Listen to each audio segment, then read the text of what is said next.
Choosing the Players of the Year is always a tough task. There were so many incredible athletes to choose from. Here are the 6 athletes chosen as our Players of the Year for the South. We head south for our Players of the Year. 4 gridiron greats and 2 volleyball court queens round out the best of the South.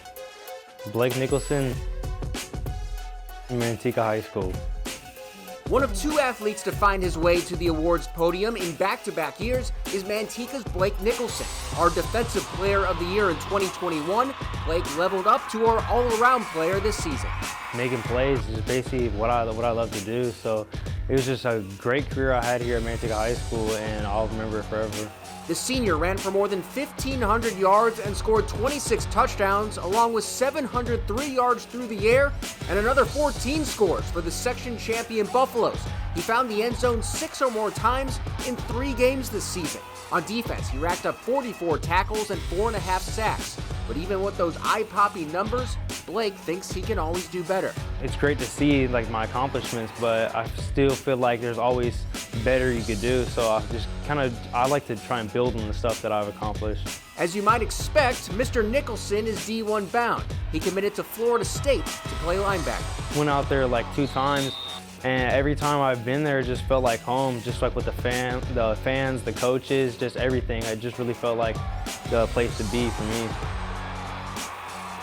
Tyler Jackledge, Central Catholic. It wouldn't be a Player of the Year show without someone from Central Catholic. Our South Co-Offensive Player of the Year award goes to the Raiders' Tyler Jackledge. The senior exploded onto the scene, making the most of his first chance to start. The Raiders' jackhammer of a running back put up more than 2,200 yards rushing and 30 touchdowns. He went over 200 yards in 5 games. It's definitely a run-heavy offense. Everybody who plays us knows, Central Catholic loves to run the ball. They always got a running back there. Something that was good this year is we kind of switched it up, added a couple plays. Our pass to run ratio was a lot better this year. I think it was almost close to 50-50. Tyler has several college offers and wants to play at the next level and beyond. But for now, he says he's grateful for the award and the opportunity to follow in the footsteps of his friend Aiden Ponyboy Taylor, last year's all-around player. Seeing him do that, it was something I said to myself. I was like, I want to be there too next year, and it's something I wanted to accomplish too. And when I saw it, I was really excited. I told my whole family, got on the phone with my dad, got everybody excited. So I'm really appreciative of it. Connor Stoddard, Downey High School. As for the other co-offensive player of the year, that would be Downey quarterback Connor Stoddard. After winning last year's Scholar Athlete Award, the cerebral signal caller had a career year on the field, throwing for nearly 3,200 yards with 37 touchdowns. Needless to say, Connor was excited when he found out he had won. I was ecstatic. I wanted that ever since last year, and it was an amazing feeling. I ran outside the classroom just swinging my arm around. I was just so happy. Stoddard was a steady senior leader for a Downey team that went 10-1 and averaged 43 points a game. Connor says the highlight of the season was a last-second win over Turlock. They're ahead in the game.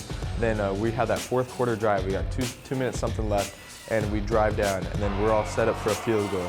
When he made that field goal, it was just ecstatic. I makes things tears in my eyes just thinking about it. We all ran on the field. It was like there was no other moment like that. And Connor isn't the only Downey player to be receiving one of our awards. It's super awesome to have someone else and 2 dudes from Downey doing it, and Downey's get recognized too much, so it's awesome to be able to do that and put Downey on the map. Connor handing it off to his teammate Ethan Rowland. Ethan Rowland, Downey High School.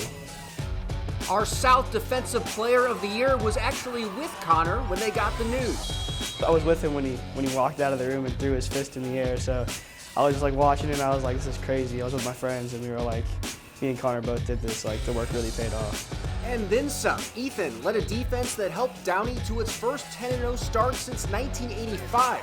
And the Knights' defense sometimes resembled the '85 Bears, giving up just 16 points a game. Ethan racked up 114 tackles on the season and says he had a clear motivation from day one. The guy I set goals to was David Gorman. He was a really big linebacker here, and I set his tackles. I had on a board, and I laid out the games, and I counted down to trying to beat his record. He had 106, I finished with 114, so I got you there, David. But Ethan's biggest motivation is his uncle, Stockton Fire Captain Max Fortuna, who was tragically killed earlier this year. He would have been at most of the games. Yeah, he definitely would have been at that Tracy game that I think was the best game of my year. It's really, really good to see how it really turned out, and I'm getting the recognition, you know, and it's all for him. Emily Vickers, Escalon High School. Let's head to the court to meet our volleyball player of the year. The Cougars' high-flying senior led Escalon to its 3rd straight section championship and 1st in D3. The senior class especially. We have been together since like 5th grade, playing club together, playing middle school volleyball all the way up into our senior year. So having just a successful 4 years means so much, especially this senior year. Emily's elite leaping ability is one of the reasons she finished 3rd in the section in kills with 439. But Emily doesn't just live at the net. She was also 5th in the section with 109 aces, along with 348 digs. Having that mentality that like I'm gonna get this kill, like even with like 6 floor blockers, it's just like the aggressiveness where it comes in. And then defense. I just love defense so much. Like it's definitely like my favorite part of the game because reading the ball is just like something that you have to learn. And after being in the running for the award last year, Emily was ecstatic to bring it home in her senior season. I called my dad. He was like the first person I called. My mom heard me like screaming from upstairs in my room, and she was like, "What?" And I was like, "Dad, I just got volleyball player of the year. This is insane." Ella RISHWAIN, St. Mary's High School. We'll stay on the volleyball court for our Scholar Athlete of the Year, Ella RISHWAIN. St. Mary's sensational setter was a big reason why the Rams made it all the way to the state semis. And just being able to play at St. Mary's has been a dream of mine since forever. So being able to go this far with my team has been amazing. Ella finished in the top 20 in the section in assists and 2nd on the team in kills. Not bad for someone that until this year was a libero. Versatile and also durable, Ella never left the court for the Rams. It's a big role to fill because I know you're in every single point, especially setting, you take every ball. Just understanding what I'm doing and every single thing I do has a purpose kind of carries stamina throughout the whole match. Ella is just as dominant in the classroom, sporting a 4.53 GPA. She says this award means a lot since it represents her 2 passions.